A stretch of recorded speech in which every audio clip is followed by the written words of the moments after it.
Este es un trabajo que tiene el propósito de dar una idea de cómo se pasa o se pasó al pensamiento, del pensamiento postcolonial al decolonial, dando una, o incluso tratando de dar también, ponerlo en la perspectiva de lo que es el pensamiento anticolonial en general, ¿no? Y al mismo tiempo hace una reflexión sobre la teoría de interseccionalidad desarrollada por feministas negras, en la cual entonces también me pregunto si forma parte de estas tradiciones del pensamiento anticolonial, dado que la teoría de interseccionalidad en realidad ha sido muy influyente, ¿no?, dentro del pensamiento anticolonial. O sea que también me centro bastante en el análisis de la interseccionalidad. Voy a leer entonces, así por partes de lo que tengo aquí. Voy a empezar con los antecedentes.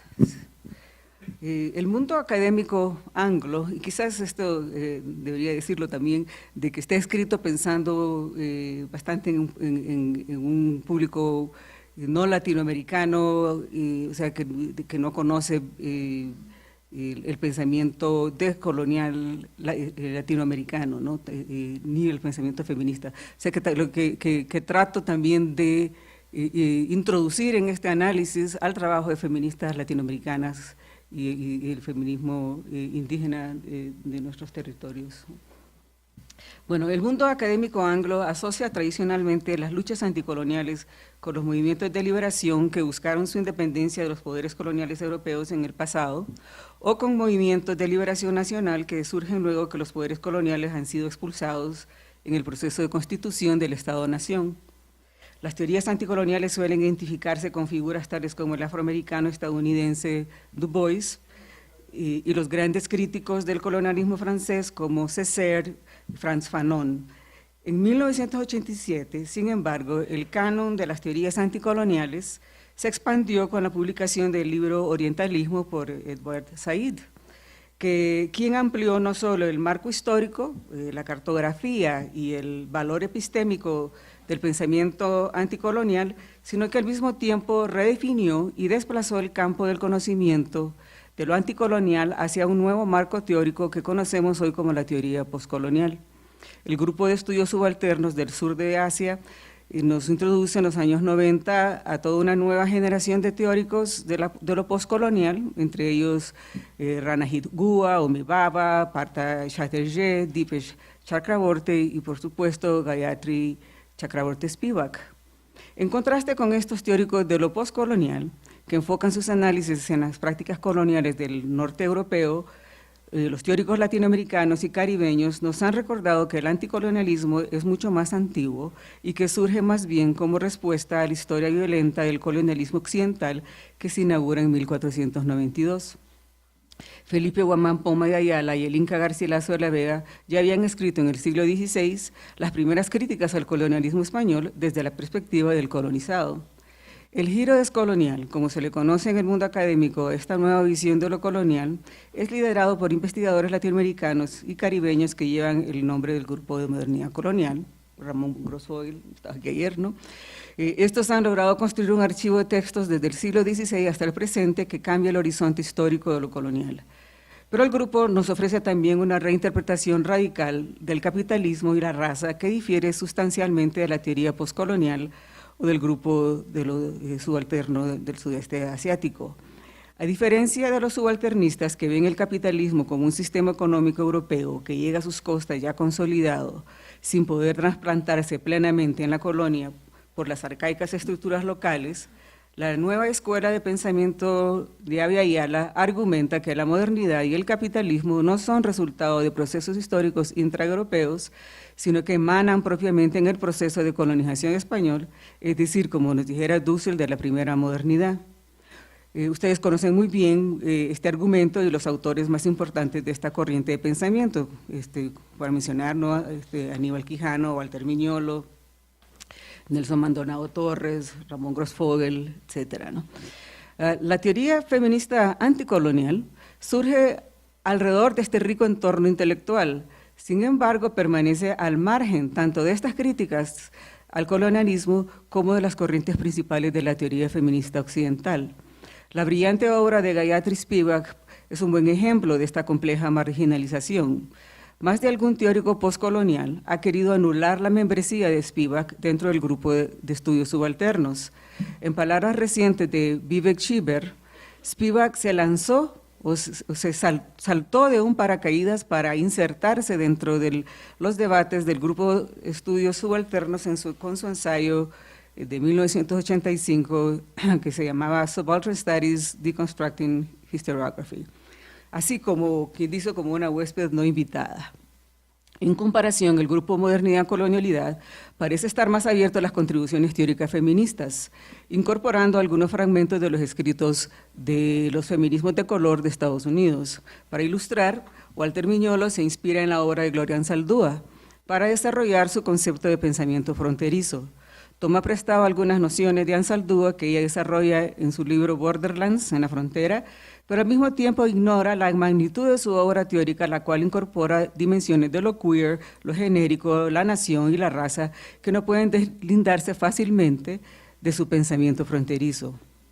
Miñolo se abstrae del complejo entramado del pensamiento anzalduano para concebir el pensamiento fronterizo en forma casi genérica o abstracta, es decir, como una epistemología descolonial que se origina en las formas del saber del colonizado. Según Miñolo, el pensamiento fronterizo trasciende el pensamiento binario y dicotómico y logra recuperar los saberes subyugados de las garras del eurocentrismo. También se puede encontrar huellas del pensamiento feminismo negro de Estados Unidos en los debates del grupo Modernidad-Colonialidad, cuando se habla de la co-constitución de raza y género y de la conjunción de múltiples sistemas de poder. No obstante, los teóricos decoloniales rápidamente se deshacen de la noción de interseccionalidad, aunque no todos, creo que Ramón en realidad es una excepción, para reemplazarlo por otros conceptos como el de heterarquías, del griego Kyriakos Kontopoulos, que se supone explica mejor las múltiples y heterogéneas jerarquías globales al considerar más adecuadamente la complejidad de lo social en los distintos niveles estructurales. Varias autoras feministas son incluidas en antologías del grupo Modernidad Colonial y las encontramos citadas a menudo en sus trabajos. Sin embargo, la analítica de género ocupa un espacio liminal en la teoría descolonial. La recepción del concepto de la colonialidad de género de María Lugones ilustra bien lo que quiero decir. Influenciada por los escritos del grupo, Lugones le adjudica a género el mismo poder explicativo que Quijano le da a la raza dentro de su conceptualización de la colonialidad del poder. De ahí que ambas categorías para Lugones son constructos sociales y coloniales disasociables. Curiosamente, los trabajos de Lugones se incluyen en varias de las publicaciones del grupo Modernidad y Colonialidad y se le brinda a menudo reconocimiento público, pero son pocos los teóricos descoloniales los que despliegan el concepto de la colonialidad de género como categoría central de sus reflexiones descoloniales. Parece ser que la teoría feminista anticolonial inspira a ciertos teóricos descoloniales, pero no llega a reconocerse del todo como una teoría seria con derecho propio. Algo similar sucede dentro de la Academia Feminista Angloamericana y Europea, que también margina la investigación feminista anticolonial. Con la notable excepción de la teoría feminista postcolonial del sudeste asiático, que goza de gran prestigio entre las feministas estadounidenses, las otras vertientes del pensamiento anticolonial feminista no reciben la misma atención.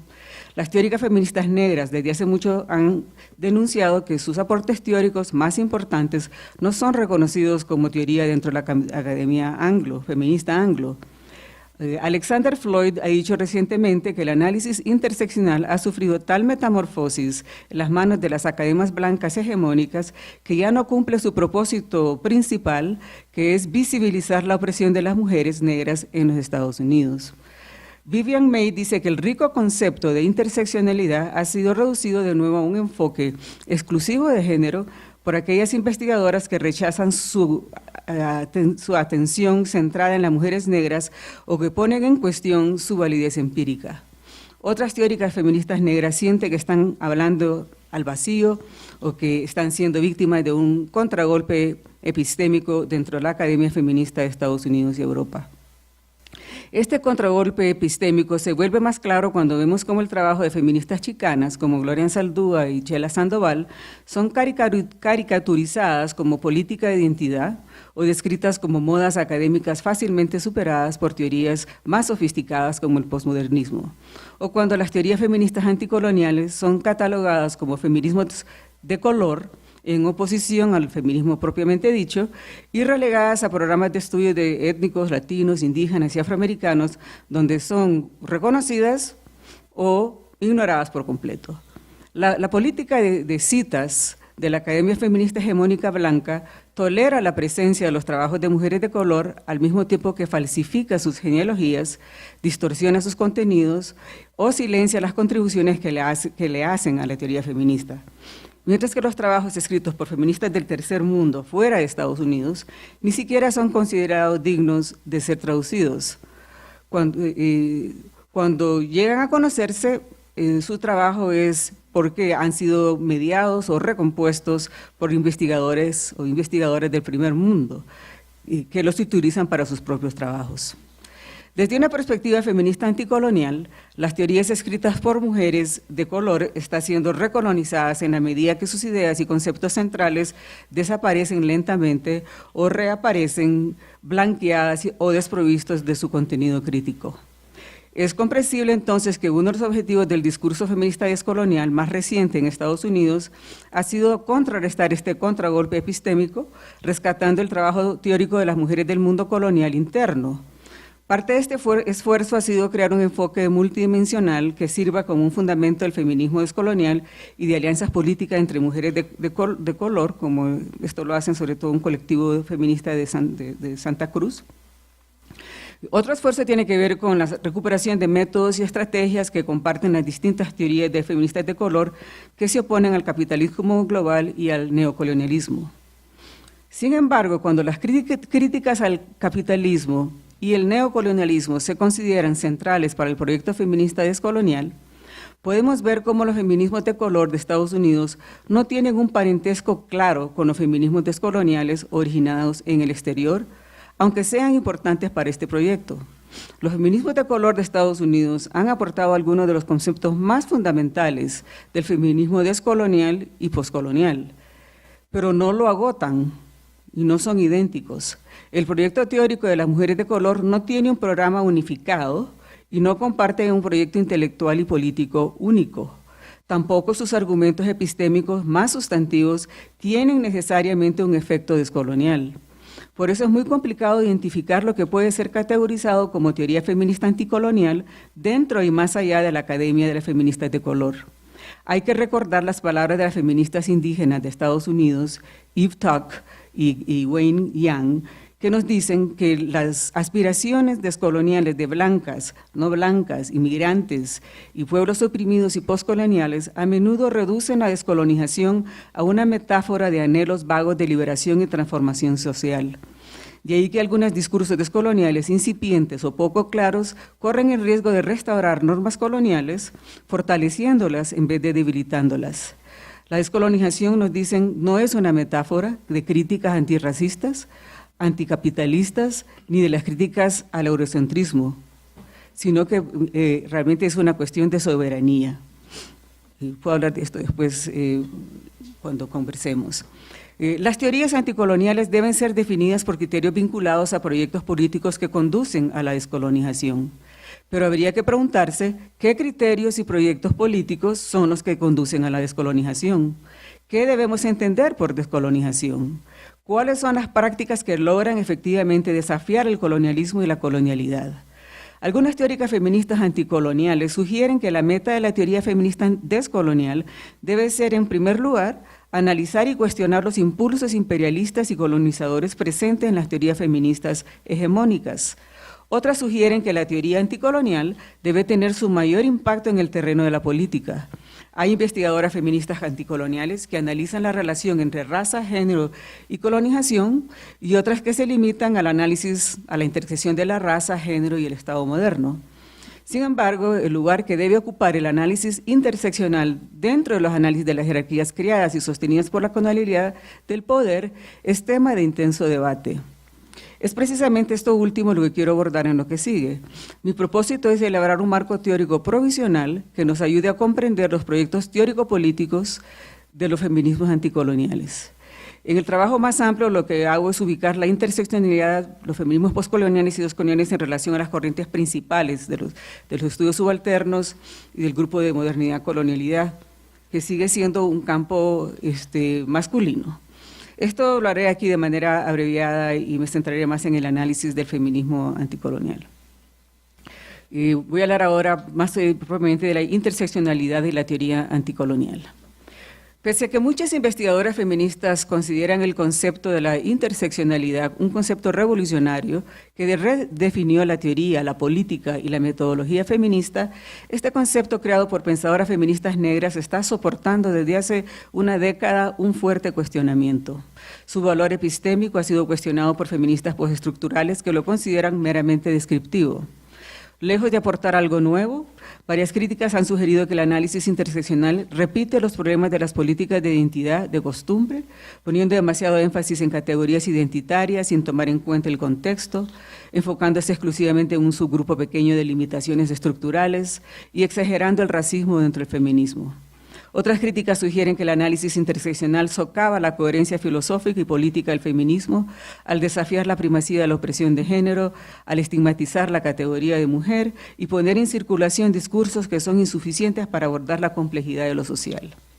Algunas investigadoras han intentado corregir estas supuestas limitaciones del pensamiento interseccional, sobre todo aquellas asociadas a su exclusivo enfoque en mujeres de color, transformándolo en un método para el estudio de todas las mujeres e incluso de todos los pueblos del mundo.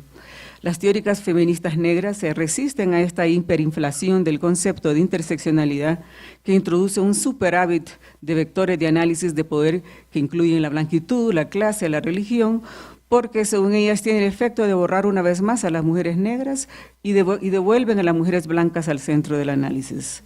Otras críticas blancas intentan corregir los problemas de la interseccionalidad, recuperando los análisis que solo toman en cuenta un eje o una sola categoría para investigar las dinámicas de género o clase, excavando según ellas contextos sociohistóricos, dinámicas locales y procesos institucionales más complejos o evadiendo lógicas categoriales y asumiendo enfoques más multivalentes y multiniveles. Algunos de estos remedios han terminado siendo una adopción superficial del concepto de interseccionalidad que utiliza una aproximación teórica acumulativa de categorías, volviendo al final ininteligible la co-constitución de los sistemas de poder, de género, raza, etnicidad, clase, sexualidad y nacionalidad, algo que socava la premisa fundamental del interseccionalismo. No debe sorprendernos entonces que muchas teóricas feministas negras entienden estas críticas furibundas e incluso falsas interpretaciones del análisis interseccional como violencia epistémica y una recolonización del conocimiento del feminismo negro.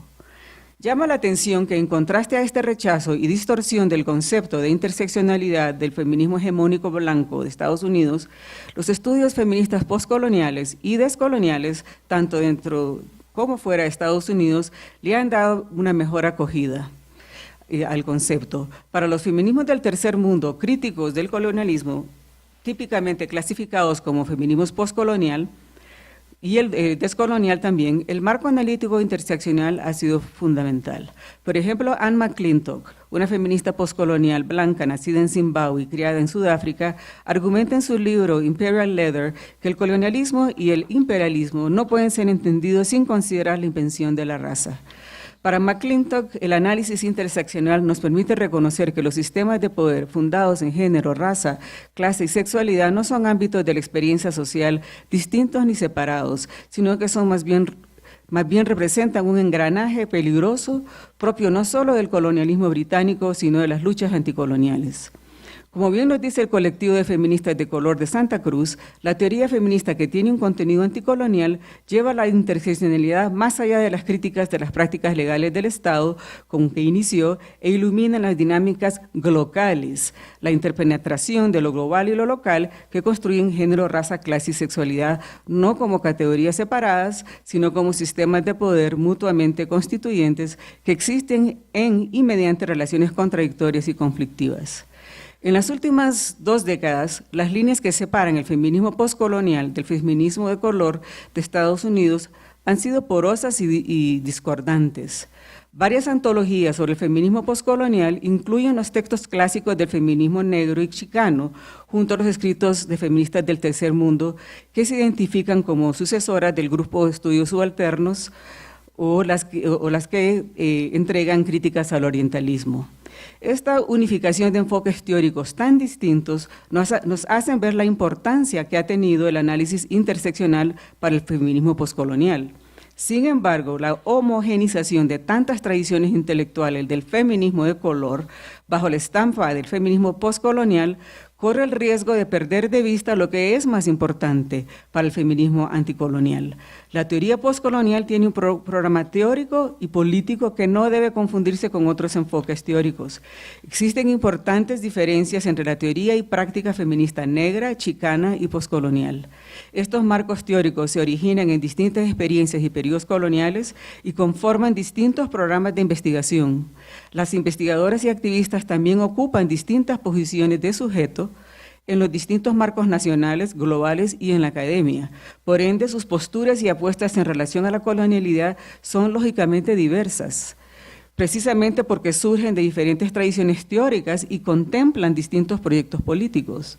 La teoría feminista negra, chicana y postcolonial están lejos de ser uniformes. En vez de presuponer que comparten visiones comunes, es más importante investigar si la crítica a la colonialidad o algún proyecto descolonial en particular requiere más bien un análisis interseccional que sea más específico a su contexto histórico. Como bien sabemos, las raíces intelectuales del análisis interseccional se encuentran en la investigación sobre la opresión de mujeres negras que han realizado teóricas feministas negras de Estados Unidos. Son ellas las que han enfatizado la compleja interrelación que existe entre la raza, clase, género y desposesión. Se ha ubicado al origen del concepto en los discursos de abolicionista de la agitadora María Stuart, y en Anna Julia Cooper, cuyos puntos de vista surgieron de la experiencia directa con los sistemas de esclavitud y el apartheid racista, hecho ley en los Estados Unidos de Jim Crow y sus luchas por abolir estos sistemas. En la segunda mitad del siglo XX, el colectivo Combahee River teorizó la intersección de la sexualidad, raza, género, y en el contexto del capitalismo, pero es Crenshaw la que acuñó el término interseccionalidad en su investigación sobre la incapacidad e indisponibilidad del sistema judicial estadounidense para dictar condenas basadas en la discriminación simultánea de género y raza. Patricia Hill Collins elaboraría poco más tarde la teoría de standpoint feminista negro como una herramienta básica para comprender las múltiples opresiones que sufren las mujeres negras en los Estados Unidos contemporáneos. En este contexto histórico más reciente, la interseccionalidad sirvió no solo para hacer visibles las dimensiones de la opresión de la mujer negra que ocultaba la categoría unitaria de mujer en la teoría feminista blanca, sino que también desafió los conceptos paradigmáticos de raza que se utilizaban dentro de la teoría crítica de raza dominada por hombres negros. Al poner énfasis en los vectores multidimensionales del poder que estructuran tanto la identidad vivida y la realidad social, el concepto de interseccionalidad echó luz sobre los vínculos existentes entre la ubicación epistémica y la producción del conocimiento. Además, ofrecía estrategias analíticas que ataban lo material con lo discursivo y lo estructural. Lograba demostrar, además, cuán inadecuadas eran las formas de pensar binarias y lo inútil que era el esfuerzo de estratificar las opresiones. En este sentido, el concepto de interseccionalidad reflejaba todas las lecciones que las feministas negras habían aprendido en sus experiencias de vida en la esclavitud, el desarraigo, la desposesión, la explotación económica y reproductiva, la segregación Jim Crow, la parcería en el trabajo agrícola, la servidumbre doméstica, los linchamientos, violaciones, los levantamientos racistas, la ciudadanía de segunda categoría y el racismo sistémico que permanece oculto dentro de la igualdad formal. Sin embargo, las investigadoras feministas negras de Estados Unidos que teorizaron la interseccionalidad sin saberlo, lanzaron un proyecto político que permanece atado al Estado colonialista de los angloamericanos, el settler colonialism que le llaman. Las y los historiadoras han utilizado el análisis interseccional para demostrar la manera en que la opresión de género y sexual fueron esenciales para el establecimiento de la esclavitud y el sistema de plantación. Los economistas políticos han probado cómo el sistema de esclavitud y de plantación sigue siendo el diseño básico de las relaciones económicas y sociales de los Estados Unidos y cómo continúa estructurando la segregación urbana y educacional, así como el complejo industrial del sistema carcelario. Los teóricos sociales han logrado describir vívidamente cómo los legados de la esclavitud y el apartheid ilegal, racializado del pasado, se han sellado en los cuerpos negros de tal manera que hasta hoy determinan sus prospectos de vida individuales, sus relaciones sexuales, sus posibilidades de conformar familias, sus oportunidades económicas, sus opciones de vivienda y empleo y su relación con la ley. De esta manera vemos cómo se forjan lazos fuertes entre el contexto colonial del pasado y del presente. Pero desde esta perspectiva histórica e intelectual, la política de la interseccionalidad, al fin y al cabo, solo ha podido promover demandas ligadas a las políticas de inclusión e igualdad de derechos, es decir, demandas que se limitan a la procuración de la ciudadanía completa, la cual se percibe indispensable para llevar una vida en libertad. Las demandas más importantes de la política de interseccionalidad se piensan, por lo tanto, realizables dentro de las políticas liberales de inclusión. Esto debilita el potencial descolonizador de la interseccionalidad. Las nociones liberales de la libertad, igualdad y justicia, tomadas de la Declaración de la Independencia y de la Constitución de Estados Unidos, aparecen en muchas instancias como las precondiciones del futuro de las mujeres y hombres negros de Estados Unidos, precisamente porque las bendiciones de la libertad, entre comillas, se les ha negado por tanto tiempo. No obstante, al asumir o preferir la inclusión liberal como proyecto político, la interseccionalidad sugiere estrategias de acción y resultados que están lejanas de las luchas anticoloniales, tanto dentro como fuera de Estados Unidos. Por ejemplo, con las luchas de los indígenas en Estados Unidos.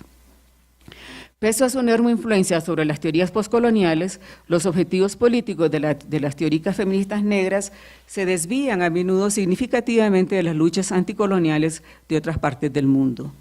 Curiosamente, cuando la interseccionalidad se adopta como estrategia analítica fuera de Estados Unidos, dentro de los marcos analíticos anticoloniales, el concepto revela nuevos problemas, al mismo tiempo que abre posibilidades inesperadas surgidas de la complejidad de las intersecciones de género, raza, clase y sexualidad que se dan en cada condición colonial específica.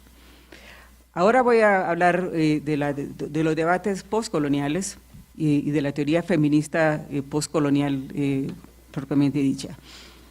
En los años 90, el tema de lo colonial fue retomado por las teorías sociales, culturales y políticas. Luego del declive del marxismo, la llegada del posmodernismo y el postestructuralismo y las teorías culturales del posmarxismo, la teoría postcolonial nos ofreció críticas innovadoras del capitalismo, la modernidad y el colonialismo europeo. Inspirados en los filósofos franceses como Foucault y Derrida, los teóricos postcoloniales cambiaron los términos con que se pensaba el colonialismo, el capitalismo y el nacionalismo. Se enfocaron en la historia del colonialismo británico y francés y su derrumbe después de la Segunda Guerra Mundial, e intentaron producir una historiografía alternativa que desafiara las teorías dominantes del análisis histórico en Occidente. Lo hicieron reemplazando el materialismo histórico por una historia desde abajo, creando un marco teórico nuevo para estudiar la historia colonial, que ofrecía no solo una explicación para entender lo que distingue el capitalismo colonial de la India del capitalismo europeo, sino también el capitalismo de otras partes del mundo. No obstante, dado que el grupo de subalternos se centró en la colonización de la India y otros lugares de Asia, sus análisis sobre la relación entre el colonialismo y el capitalismo habrían de divergir dramáticamente de los grupos de modernidad y colonialidad, quienes partieron de fases más tempranas del colonialismo español, portugués y francés. Las diferencias claves que muestran sus concepciones de la colonialidad, modernidad y capitalismo serán el sello distintivo que separará no solo a estas dos corrientes del pensamiento, lo de postcolonial y colonial, sino que también serán las mismas que dividirán a sus contrapartes feministas. Los subalternistas, considerados el núcleo central de la teoría postcolonial, han argumentado que el capitalismo... solo me quedan 10 minutos. Okay. ¿Cómo hacemos? Porque estoy cruda todavía. Creo que voy... Continúo. Bueno, ustedes me dicen que continúo, yo continúo. A ver dónde me quedé. Los subalternistas considerados el núcleo central, ¿no?, de la teoría postcolonial han argumentado que el capitalismo asumió una forma radicalmente distinta en el mundo colonial a la que tuvo en Europa. En vez de jugar el papel modernizante que tuvo en Europa al transformar las economías agrícolas en economías industriales y alinear los intereses de la burguesía con la clase obrera para derribar la aristocracia feudal, los efectos del capitalismo en el sur de Asia fueron bifurcados. Según ellos, ni las fuerzas progresivas ni el impulso universalizador del capitalismo se materializaron en forma completa en el subcontinente, porque las élites nacionalistas no lograron transformar el atraso del campesinado en el proceso de descolonización. En términos gramscianos, los colonizadores británicos y la clase capitalista nacionalista de la India no pudieron o no quisieron generalizar sus intereses particulares de forma que incluyera las clases subalternas que explotaban. Pese a algunos cambios superficiales en la ley, el viejo régimen y el sistema de castas quedaron intactos. En contraste directo con la experiencia europea, donde la retórica burguesa de los derechos universales logra reclutar la clase obrera explotada en su proyecto político de democracia liberal, en la India colonial la dominación capitalista involucró apenas un gobierno sin consenso de los gobernados, es decir, sin hegemonía. Las ideas liberales de igualdad, libertad, política, secularismo y contractualismo no echaron raíz en la India como consecuencia de la larga historia de dominio colonial británico. Esto alteró el contexto postcolonial profundamente. Aún después de la independencia, las formas precapitalistas de explotación y dominación quedaron en pie.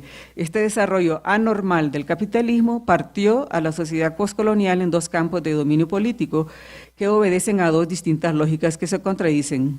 Mientras que la clase capitalista funciona de acuerdo a la búsqueda del interés individual, el subalterno queda atrapado en formas políticas premodernas, preocupado por asuntos religiosos, de casta, etnicidad y comunidad. Esta configuración particular de las clases sociales distingue la modernidad colonial y el capitalismo de la India y asegura que tenga poca semejanza con el capitalismo de modernidad europeo.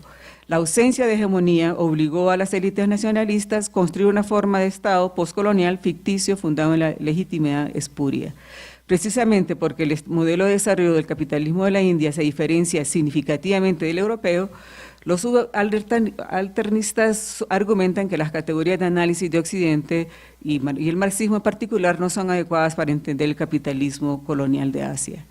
Fuertemente influenciados por las críticas de los postestructuralistas que le hicieron a las teorías totalizantes por su determinismo económico, los subalternistas nos entregan una narrativa alternativa al capitalismo que evita caer en las metanarrativas.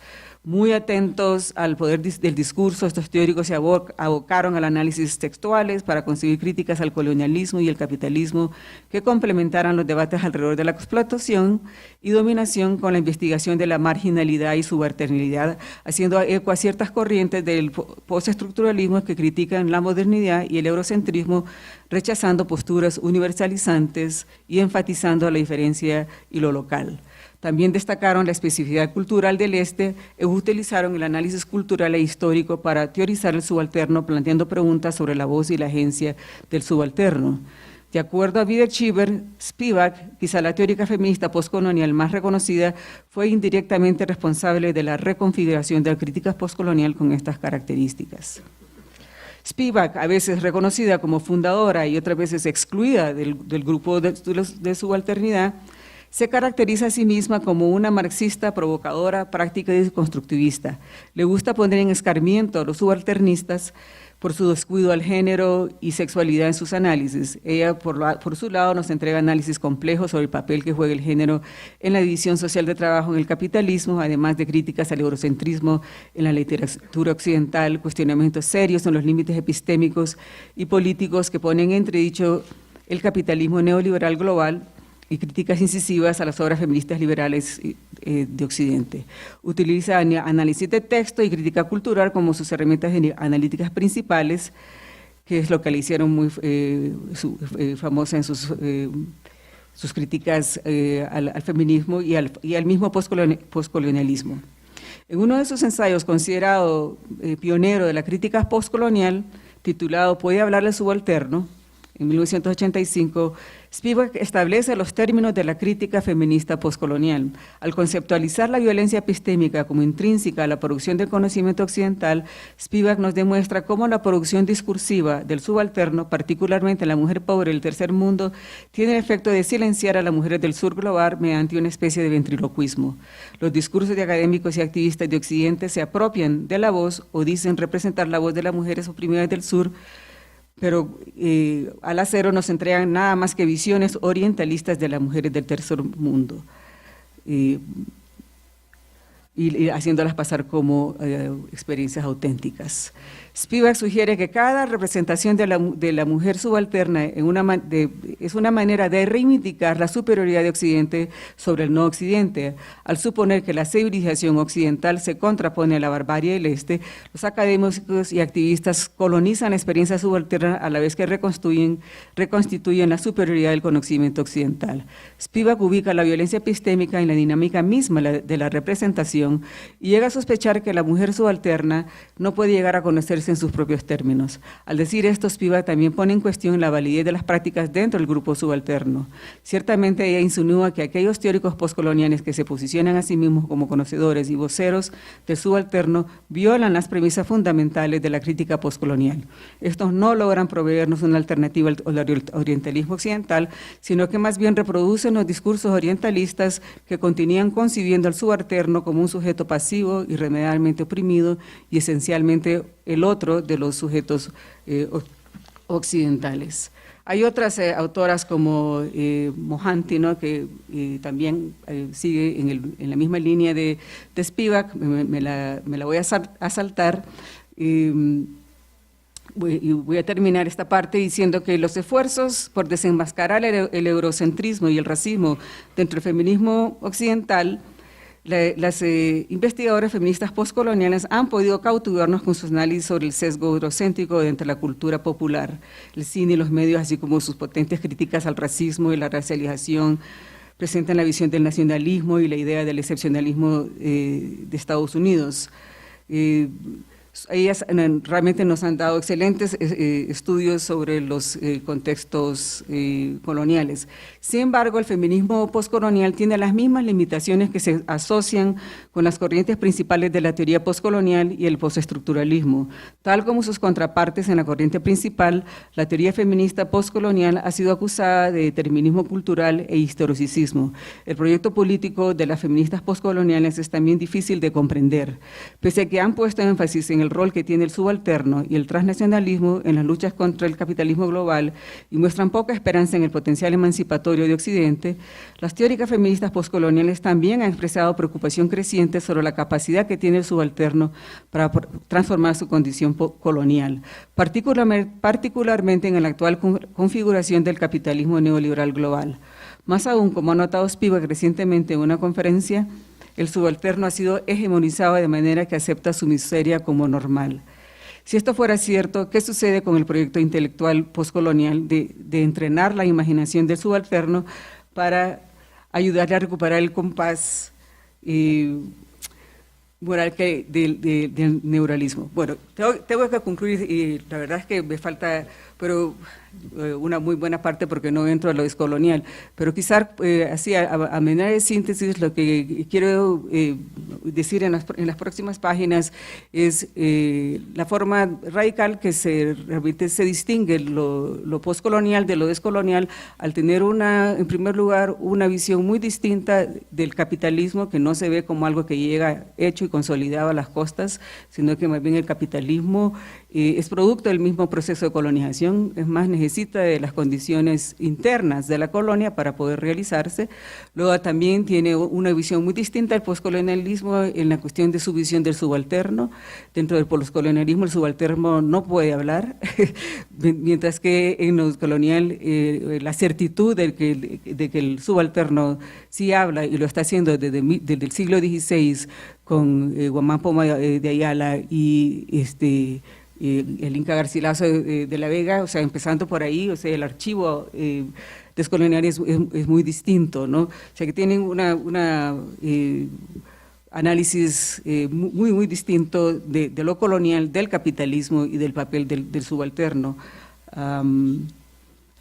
y bueno, hablo también de feminismo descolonial, ¿no? Sobre todo el de Lugones, el concepto de colonialidad de género y la crítica que ha surgido sobre todo en Abya Yala en relación a este concepto que afirma una manera muy compleja, ¿no?, de que el género tal como lo conocemos hoy fue una importación y un constructo colonial, ¿no?, basado en lo que decía Ramón ayer, ¿no?, en esta línea imaginaria que se construye a partir de 1492, en la que se divide la línea de lo humano, ¿no?, donde por primera vez en la historia de la humanidad se hace esa división, ¿no?, entre la humanidad, entre unos que son considerados humanos o no humanos o subhumanos, ¿no?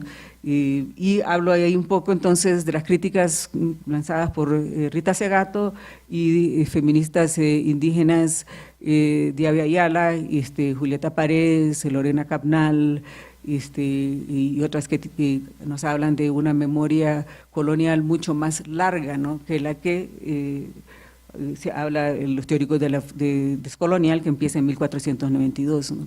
Para ellos la historia colonial es mucho más antigua todavía.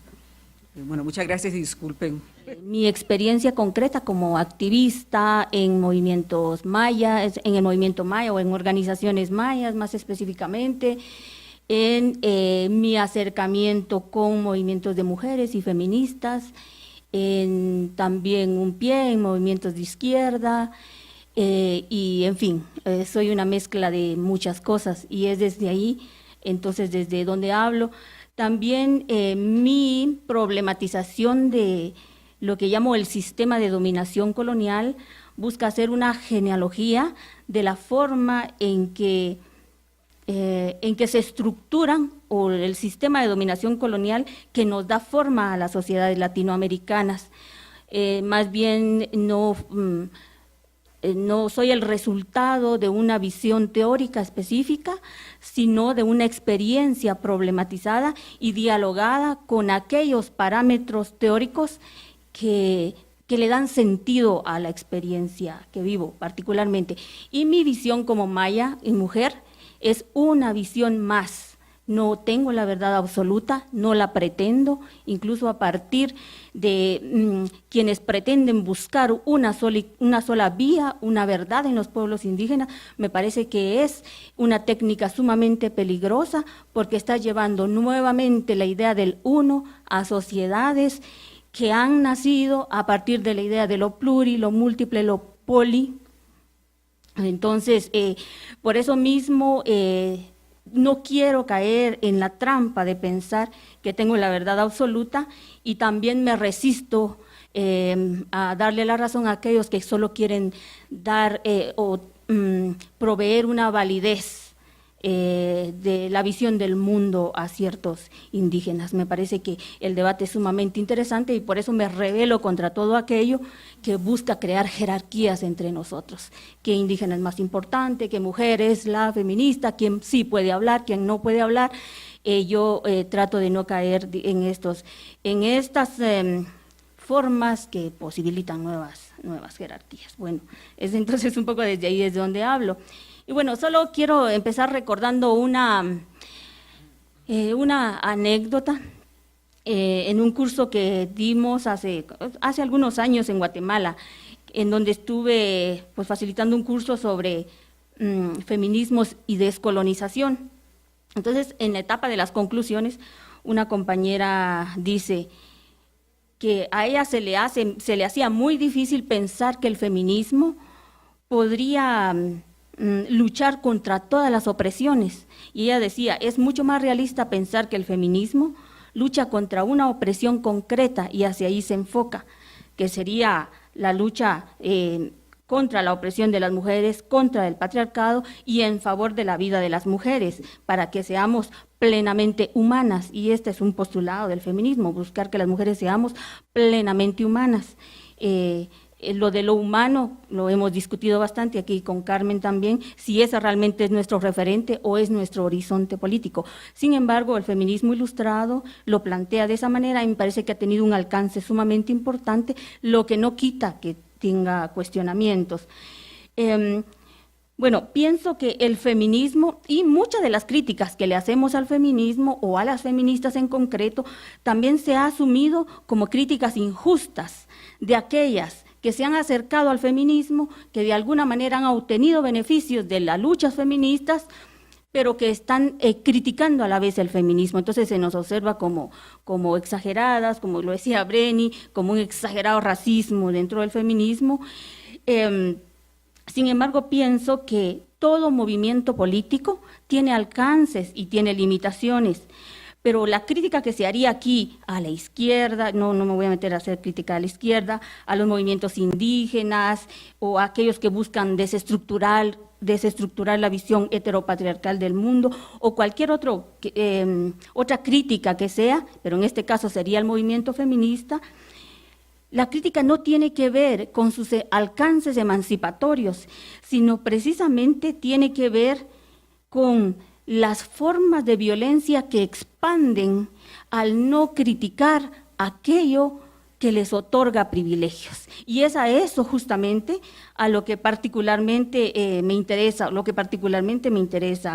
criticar. Es decir, no estaría yo haciendo una crítica al feminismo o a las feministas si no expandieran, si no caminara con ellas, con ellos, porque también hay hombres feministas, si no caminara con ese movimiento, si no se expandiera con esos movimientos la dominación colonial.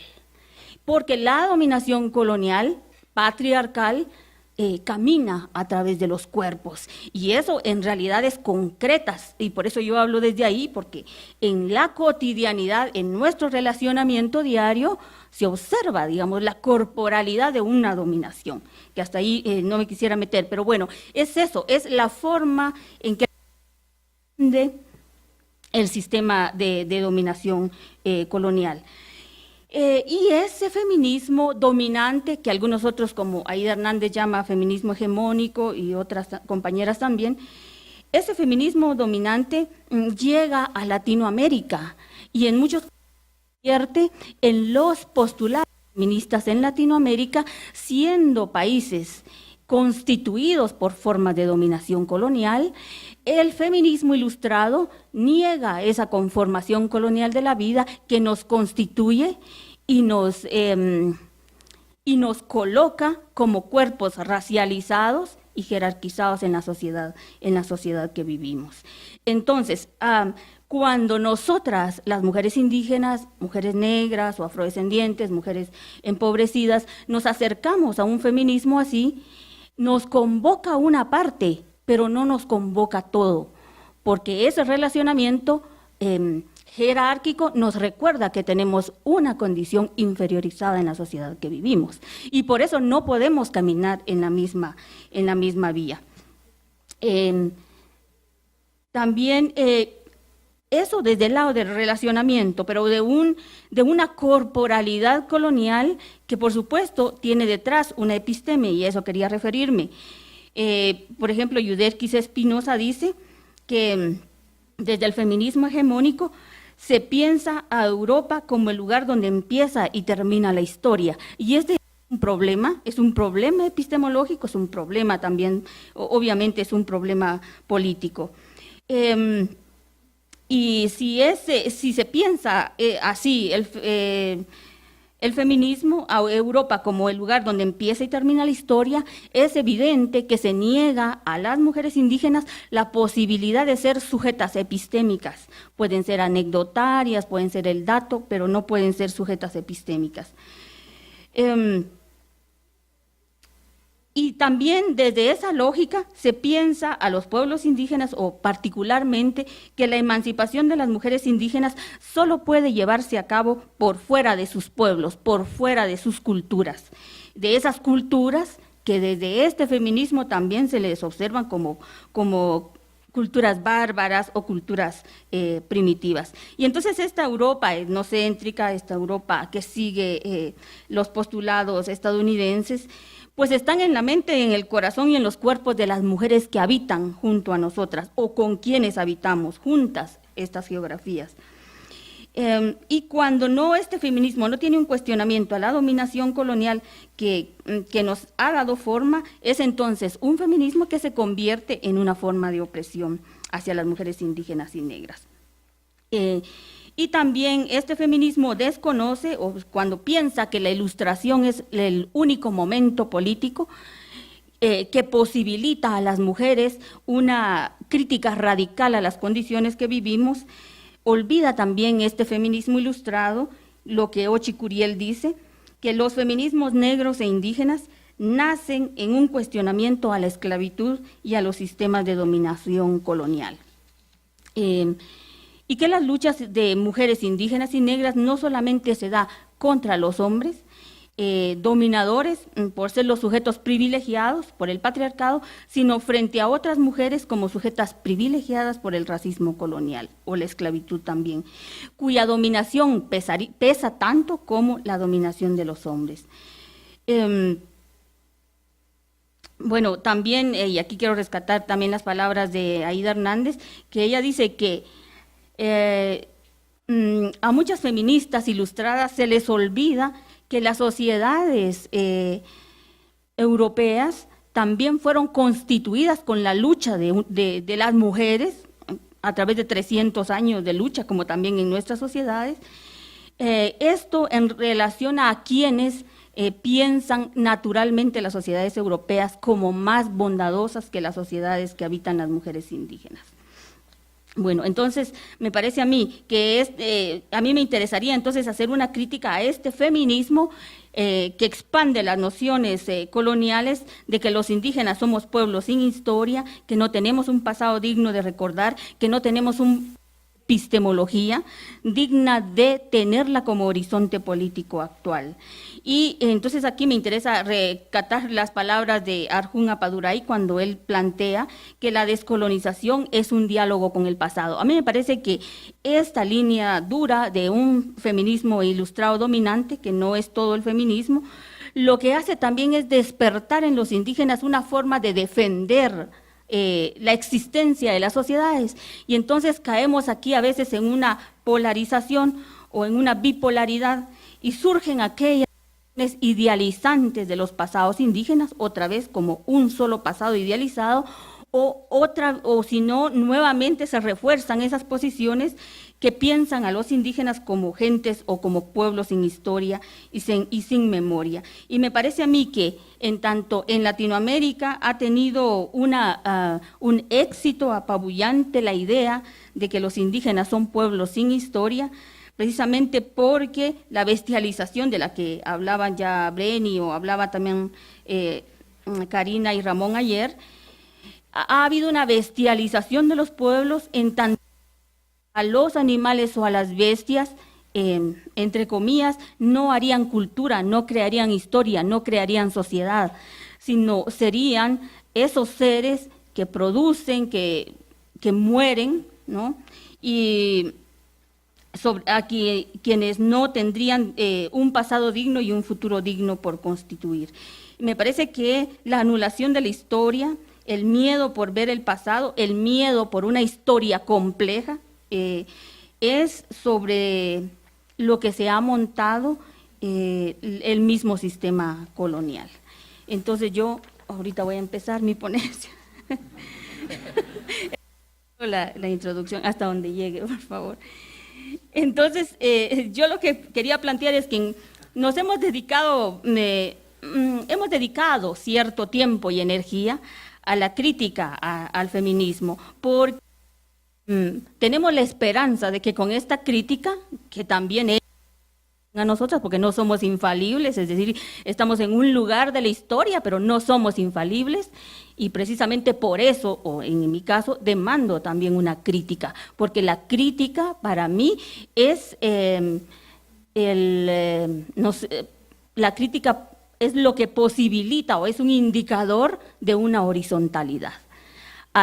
Sí, cuando yo hablo, por ser mujer indígena, o por ser mujer indígena exotizada, por ejemplo, se me diera o se me concediera la posibilidad de verdad absoluta, me parece que allí hay una perversión, porque no me están haciendo sujeta dialogante, ¿no? Yo no soy buena por estar en una posición de inferioridad, ni los pobres son buenos por ser pobres. En ese sentido, un sujeto dialogante es aquel a quien se le intenta humanizar y que se le intenta ver desde la horizontalidad y desde allí hablar. Y por eso yo me pongo, digamos, en esta posición de sujeto dialogante. No quiero entonces por eso tener una verdad absoluta. Pero me parece a mí que aparte de hacer esta crítica al feminismo, es necesario también pensar paralelamente la idea de sí dialogar con ese pasado que también es presente, y rescatar también esas vetas teóricas, políticas, esas formas de vida o esas epistemologías que son tan viejas como nuevas y que nos pueden ayudar a construir un horizonte político distinto.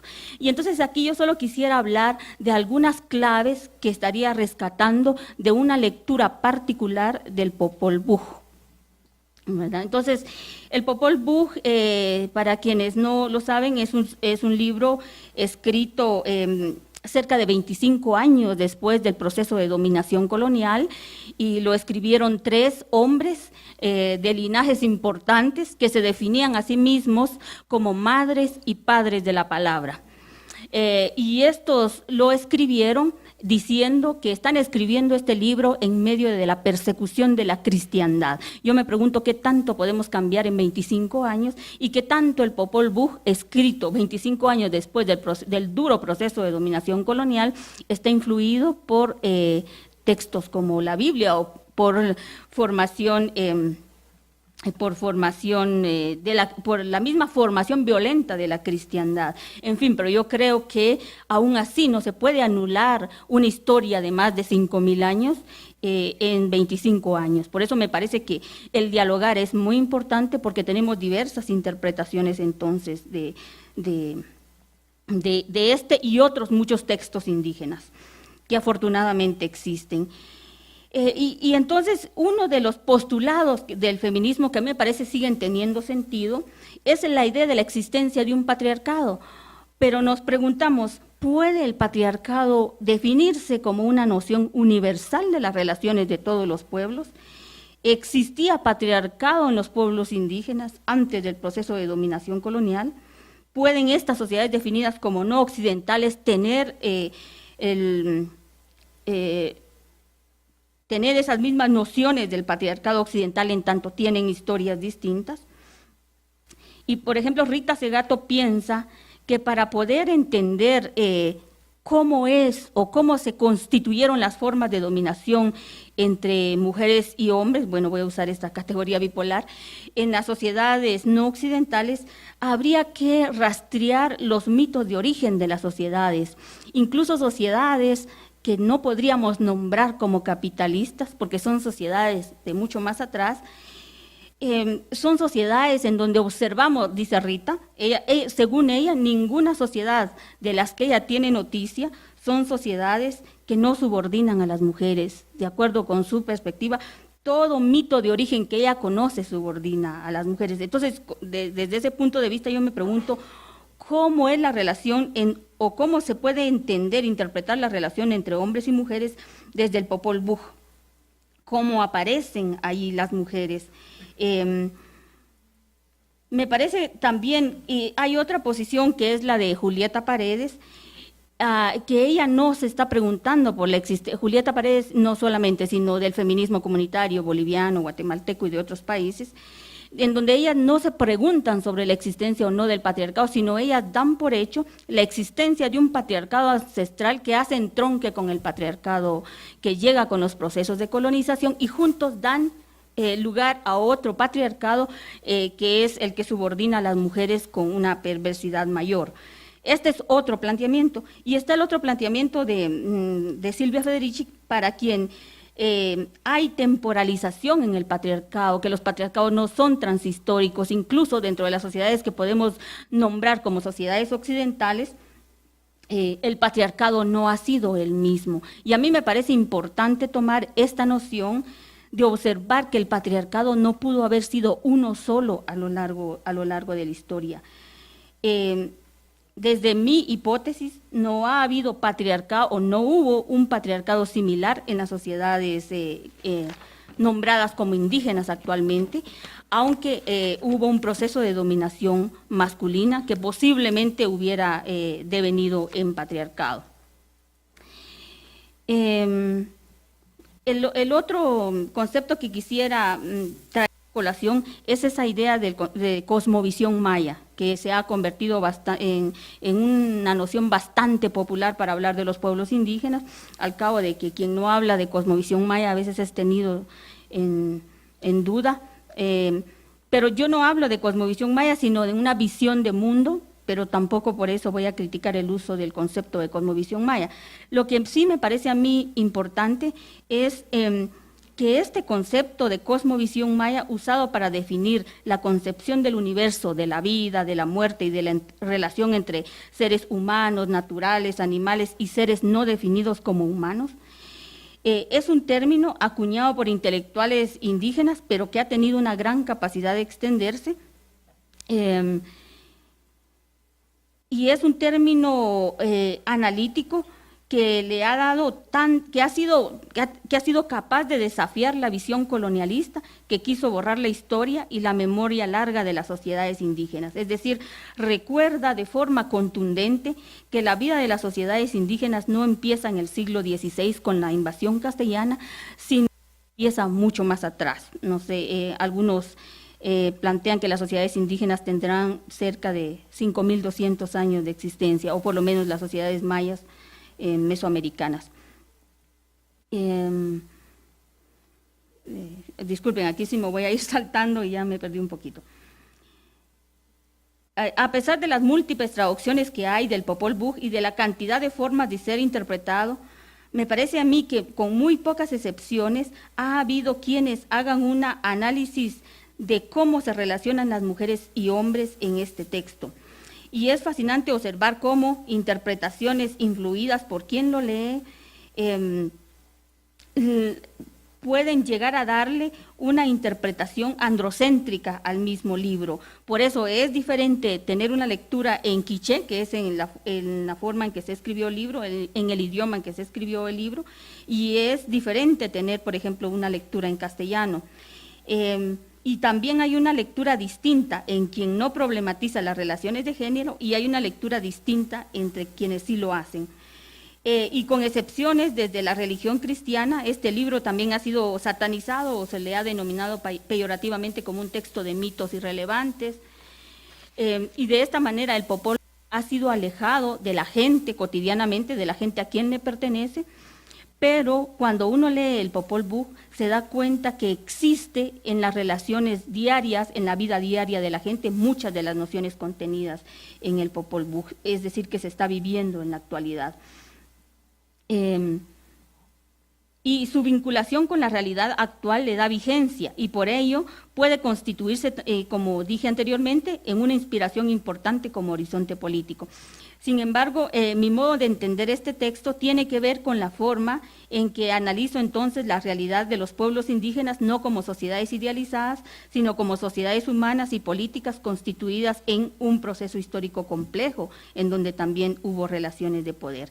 Entonces, el primer punto es que me interesa entender es cómo se observarían las relaciones de poder entre hombres y mujeres, y entre lo femenino y lo masculino, puesto que, por ejemplo, en el idioma que yo hablo, no hay una categorización de género, o sea, hay de existencia de mujer y hombre y shokachín, pero no hay femenino y masculino nombrados en este lenguaje. Entonces, quizá puede ser insignificante para muchos, pero para mí es potente como cuestionar el androcentrismo del mundo y que rige nuestras vidas a partir de un primer punto, que es la noción de Winak. Y la noción de Winak, que significa persona o gente, es una idea que tiene actualidad en muchas sociedades mayas en Guatemala. En castellano, el hombre literalmente sería la medida de lo humano, pero en ciertos idiomas mayas, entonces la noción de persona no tiene género, es decir, hace existencia, la noción de Winak hace existencia, le da existencia a mujeres, hombres, niñas, ancianos, y también no deja, digamos, por fuera a quienes no se definirían en esta bipolaridad de hombres, mujeres, y esta noción de Winak, por lo tanto, parece ser una representación del ser persona asentada en una idea mucho más plural de la existencia. Sin embargo, he visto traducciones, y he visto bastantes traducciones también aquí en México, en donde la categoría de Winak se traduce a categoría de hombre. Por eso a mí me parece muy interesante hacer esta lectura, porque una lectura mucho más fluida de las jerarquías, al traducir en un castellano androcéntrico, le quitaría el significado a una palabra que significa una cosa distinta. Y de esta manera, entonces, la influencia del androcentrismo en la lengua castellana estaría quitando el sentido a esta pluralidad.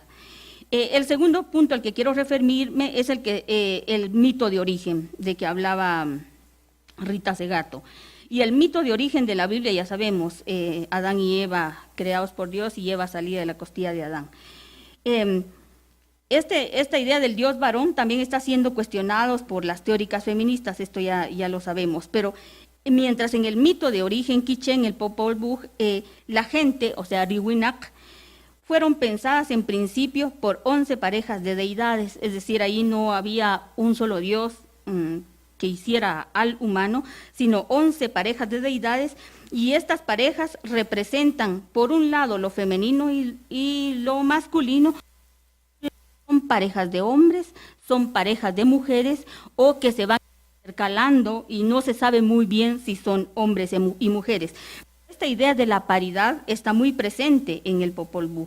La idea de pares interrelacionados es sumamente importante en el pensamiento maya, en contraposición a la idea de un individuo hombre poderoso por sí mismo. Estas 11 parejas hicieron 4 intentos de crear a la gente, y es hasta la 4ª vez que se crea entonces al hombre y a los hombres y a las mujeres. Las primeras gentes creadas, por ejemplo, fueron animales, pero en el Popol Vuh las refieren como gentes. Pero en vista de que no pudieron desarrollar un lenguaje para comunicarse con las deidades, les fue dicho que su habitación sería en los bosques, en los barrancos, en los cerros. En el segundo intento se hizo gente de barro, y solo se hizo a una persona, no se sabe si fue hombre o mujer, y esta persona no pudo sostenerse por sí misma, no pudo hablar, entonces las deidades destruyeron a su misma creación. En el tercer intento, las deidades dispusieron dejar la creación en manos de Ixpiacoc e Ixmucane, que algunos nos traducen como hombre y mujer, pero el prefijo Ish es femenino, entonces algunas decimos que eran 2 mujeres. También llamados deidad del amanecer, deidad del anochecer, abuela del sol, abuela de la claridad, es decir, no hay una diferenciación extrema, evidente de lo masculino y lo femenino. Se les denomina como concebidoras, 2 veces engendrador, 2 veces abuela, por ejemplo. Y seres de madera que crearon en la tercera creación se multiplicaron, tuvieron hijas e hijos y vivieron por largo tiempo, pero fueron destruidos porque no tenían pensamiento, no tenían espíritu y tuvieron un comportamiento arrogante con todo lo que rodeaba. Por eso mismo, y no habrá tiempo aquí para explicar, pero todo lo que les provocó propia destrucción. Y en el 4º intento de creación fueron convocados nuevamente Ixpiacoc y Ixmucane, y luego Ixpiacoc sale de la escena y es Ixmucane quien queda, y ella es quien, moliendo el maíz, crea a los primeros 4 hombres y a las primeras 4 mujeres. Aquí es importante notar que el Popol Vuh le da mucho espacio a la creación de los hombres y un pequeño a la creación de las mujeres. Y por eso me parece que es importante observar las sociedades indígenas como sociedades plenamente humanas, haciendo el préstamo de este término. Entonces aquí lo que observamos son a dioses que también se equivocan en la misma magnitud que se podrían equivocar los seres a quienes han creado. Y estos 4 hombres y estas 4 mujeres serán entonces los fundadores de los linajes de las casas grandes y de las pequeñas, y ocupan entonces las 4 esquinas del universo: oriente, poniente, sur y norte. Son estas 4 parejas las que dieron lugar entonces a las gentes que ahora habitarían las sociedades indígenas. Otro aspecto importante de hacer notar es la centralidad de la interrelación de las diferencias. Nada podría funcionar si las diferencias no se complementaran. Los primeros en pensar el origen de lo que existen fueron Ukushkaj y Rukushulef, que sería el corazón del cielo, el corazón de la tierra. Entonces, los hombres que escriben el Popol Vuh se definen a sí mismos como madres y padres de la palabra. Definirse los hombres en femenino nos está diciendo algo de un tipo de pensamiento distinto. Y hay una suerte de paridad en horizontalidad. Por eso se arguye la existencia de la dualidad, la complementariedad y equilibrio como principios rectores del pensamiento y de la vida de los pueblos indígenas. No solo de las relaciones entre hombres y mujeres, no solo hombres y mujeres se complementan, sino es la gente con la naturaleza, con los animales, con todo lo que tiene vida. Sino de la vida en general. Y en el idioma quiché y cachiquel actuales, por ejemplo, esta paridad sigue notándose en el lenguaje, mas no en la práctica. Eso es lo que da lugar a este tipo de lecturas que hacemos. Por ejemplo, en las ceremonias de agradecimiento, cuando se invoca a nuestros antepasados, y esto se hace actualmente, se les nombra en paridad. Por ejemplo, en donde lo femenino antecede a lo femenino. Por ejemplo, se dice, Matios Chekatit Kanan, se dice, gracias a nuestras abuelas y abuelos. Matios Chekate Katat, gracias a nuestras madres y padres, en todas las ceremonias que se hacen. Pero a pesar de que los pares son el fundamento de la existencia, desde las deidades creadoras hasta las gentes creadas, tal parece ser que las mujeres tienen mayor centralidad como deidades y pasan a un segundo plano cuando son transformadas por seres de carne y hueso. Gracias. Bueno, no tengo ahorita el tiempo para explicar, pero en la medida en que los hombres van buscando mayor territorio para ser habitados, en la medida que los hombres van a la guerra, establecen relaciones políticas con otros hombres, las mujeres van quedando en el plano de lo doméstico, sin que el plano de lo doméstico el Popol Vuh lo vea como un espacio degradado de la existencia. Al contrario, el plano de lo doméstico se observa como un lugar que da vida, que crea vida. Las mujeres que plantan la milpa, las mujeres que llevan el agua, las mujeres que dan de comer, y esto es sumamente problemático porque ciertas feministas lo plantean que en tanto hay una división sexual del trabajo, ya es problemático. En este caso hay una división sexual del trabajo sin que lo doméstico se observe en una tajante jerarquía y degradación respecto al trabajo político que se hace fuera del hogar. A mí me parece que se puede hacer una lectura del Popol Vuh en tanto está haciendo, no solo está trasladando una visión mítica de una sociedad, sino también una visión histórica de una sociedad. Me parece que se puede observar que allí se está dando lugar a la conformación de relaciones sociales distintas entre hombres y mujeres. ¿En qué pudo devenir estas relaciones sociales? Puede ser que en un patriarcado, pero hasta donde llega el Popol Vuh, llega un momento en que estas dinámicas sociales son interrumpidas abruptamente por el proceso de colonización. Entonces, y aquí también usando las palabras de Rita Segato, a mí me parece que la colonización truncó la deliberación, usando esta palabra un poco liberal, pero la deliberación interna de las sociedades indígenas. O sea, ese diálogo, ese debate, ese construir de las sociedades indígenas se vio abruptamente interrumpido por el proceso de colonización. Y por eso ahí mi idea no es observar si las sociedades indígenas fueron buenas o malas, fueron peores o mejores, sino sencillamente que el proceso de colonización interrumpió una forma autónoma de vida. Bueno, y allí me voy a saltar un poco. Y entonces la colonización fue un evento que debilitó la fuerza de las sociedades mayas al construir una división radicalmente jerarquizada entre mujeres y hombres. Si antes la vida no se podía concebir sin la interrelación de mujeres y hombres, ahora la vida social indígena se construiría no solo material, sino ideológicamente en la subordinación de las mujeres respecto a los hombres. ¿Y cómo se produciría ese cambio? Entonces yo planteo que se produjo mediante tres mecanismos, que sería la violencia, la ley y la religión como mecanismos que desde entonces permanecen hasta la actualidad. Las mujeres entonces fueron sometidas sistemáticamente así. De acuerdo a la ley colonial, no podían ser propietarias de bienes ni de sus propiedades, eran solamente reconocidas bajo la figura del varón padre y del varón esposo. Quedaron entonces anuladas del ejercicio político cuando la ley colonial solo reconoció a los hombres indígenas como representantes legítimos de los pueblos indígenas. Y allí el mismo proceso colonial le da a los hombres la participación al espacio político, o sea, del espacio fuera del hogar, y despolitiza el hogar por sí mismo. El lugar será, entre comillas, mujeres.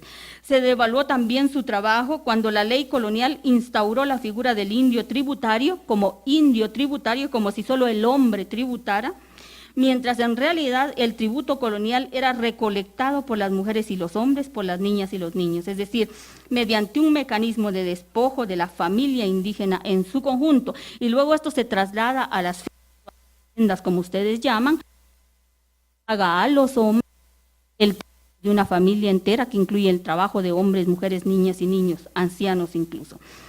Y mediante el uso de la religión se buscó también eliminar el poder espiritual y material de las mujeres al perseguir y criminalizar como brujas, tal como se hizo en Europa en los siglos anteriores, o en el momento también de la colonización, perseguir y criminalizar como brujas a las mujeres que tenían saberes considerados peligrosos para los colonizadores. Y ahí vemos a las comadronas, a las guías espirituales, a las saqij, por ejemplo, siendo perseguidas, quemadas, y hay textos específicos que nos hablan de eso.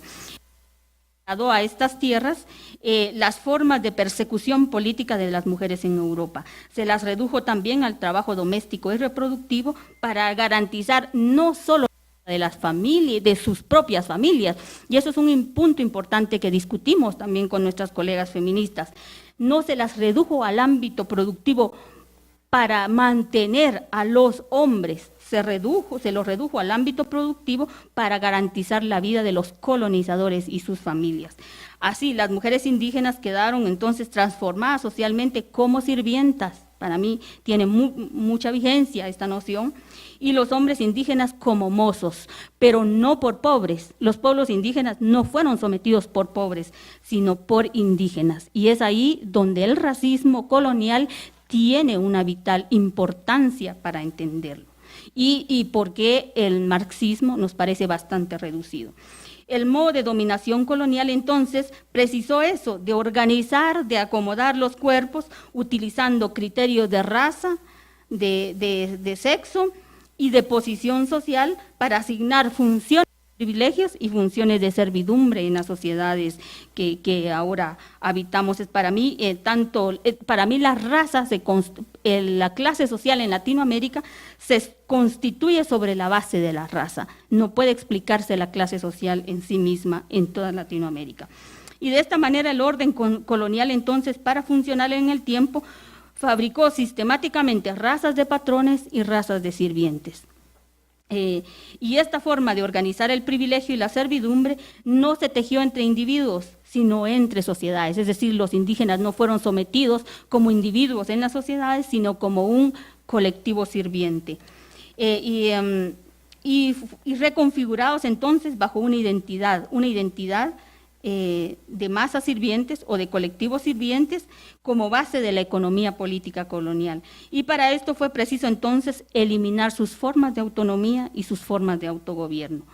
La identidad y la condición social de sirvientas que las mujeres indígenas adquieren con la colonización son refuncionalizadas en la etapa republicana, que no es solo el momento colonial propiamente dicho, de sometimiento de los pueblos indígenas, sino la etapa republicana, es una etapa colonial, es una segunda colonización mediante las nuevas formas de trabajo forzado que serán, en el caso de Guatemala, en lo que llamamos finca, que va a ser el nuevo hábitat de los pueblos indígenas o el nuevo lugar de habitación de los pueblos indígenas en tanto masas corporales para el trabajo.